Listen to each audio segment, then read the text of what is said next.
Најновата анализа на Сојузот на синдикатите на Македонија за вредноста на синдикалната минимална кошница покажува дека трошоците за живот во изминатите 5 години растеле значително побрзо од приходите на граѓаните.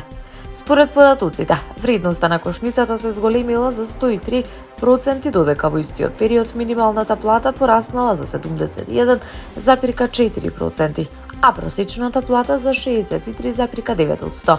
Тоа, како што наведуваат од ССМ, покажува дека растот на платите не го следи растот на трошоците за живот. Анализата укажува дека во 2021 година за покривање на синдикалната минимална кошница биле потребни 2,2 минимални плати, додека во 2026 се потребни 2,6 минимални плати. Истовремено една просечна плата која во 2021 година покривала 84% од кошницата, сега покрива околу 68%. Се самооценува дека животниот стандард континуирано се влошува и дека цените растат побрзо од платите. Нашата анализа за последните 5 години покажува дека животот е поскап за точно 103%, што е многу ако се спореди порастот на минималната и просечната плата. Животот во Македонија од ден на ден станува се поскап и ни предходната, ни оваа влада не донесоа конкретни мерки со кои би се зачувал животниот стандард на работниците. Затоа постојано апелираме и бараме да се покачуваат платите, но тоа покачување некако е изедено од инфлацијата, велат од ССМ.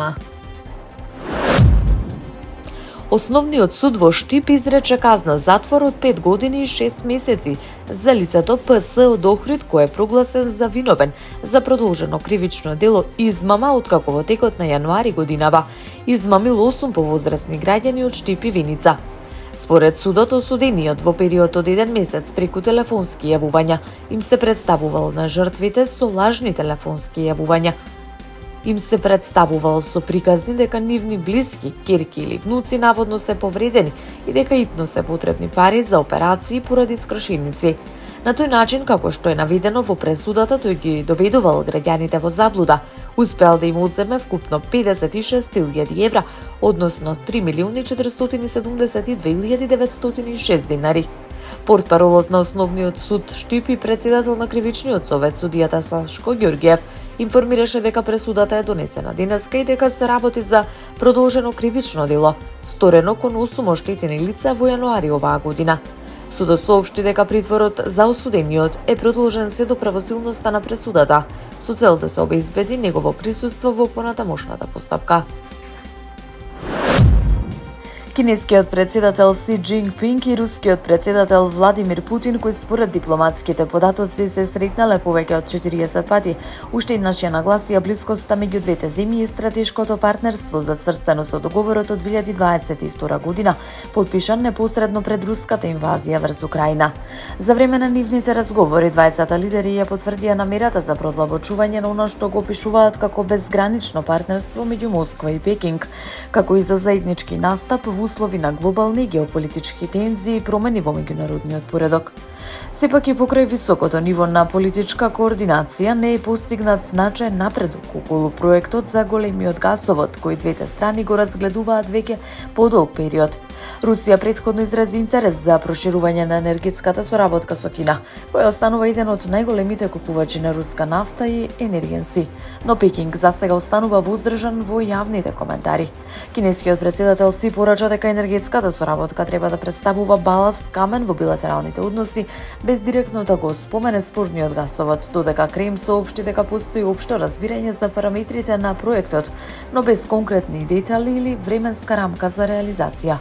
Во Пекинг посетата на Путин беше проследена со свечен прием, почесна гарда и топовски поздрав во големата сала на народот, додека настанот имаше и символичен карактер преку присуство на деца кои мафтаа со кинески и руски знамиња. Двајцата лидери потпишаа и заедничка изјава за заекнување на стратешката координација, како и декларација за мултиполарен светски поредок, предупредувајќи дека меѓународниот систем се соочува со зголемени ризици, фрагментација и враќање на она што го нарекоа закон на џунглата. Источна Турција утринава беше погодена од земјотрес со магнитуда од 5,6 степени, соопштија турските служби за итни случаи. Според председателството за управување со катастрофи и вонредни состојби, потресот бил регистриран во округот Баталгази во покрајината Малатја околу 9 часот наутро на длабочина од 7 километри. Иако засега нема информации за поголема материјална штета или повредени, телевизиските снимки покажуваат евакуација на училиштата и излегување на граѓаните на отворено, во обид да се заштитат од можни последователни потреси. Турција се наоѓа во сеизмички активна зона на големи раседни линии, поради што земјотресите се честа појава во регионот. Подсетување на трагичниот потенцијал на ваквите настани е катастрофалниот земјотрес од 2023 година со магнитуда од 7,8 степени, во која загинаа повеќе од 53.000 луѓе во Турција, околу 6.000 во соседна Сирија, додека стотици илјади објекти беа уништени или тешко оштетени. Локалните служби информираат дека екипите се на терен и вршат проверки на стамбените згради и инфраструктурата. Граѓаните во погодените области пријавиле паника и привремено напуштање на домовите и работните места.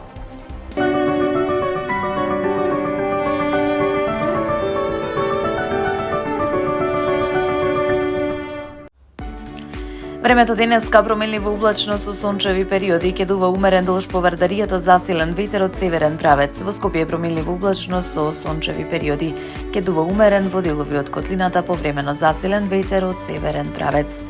Во петок и во деновите од продолжениот викенд, времето ќе биде променливо облачно, на повеќе места нестабилно со пороен дожд, грмежи и засилен ветер. Локално процесите ќе бидат поинтензивни во форма на невреме со пообилен пороен дожд, грмежи и силен ветер. Минималните утрински температури ќе се спуштат до 6 степени, додека максималните дневни ќе се искачат до 30 степен.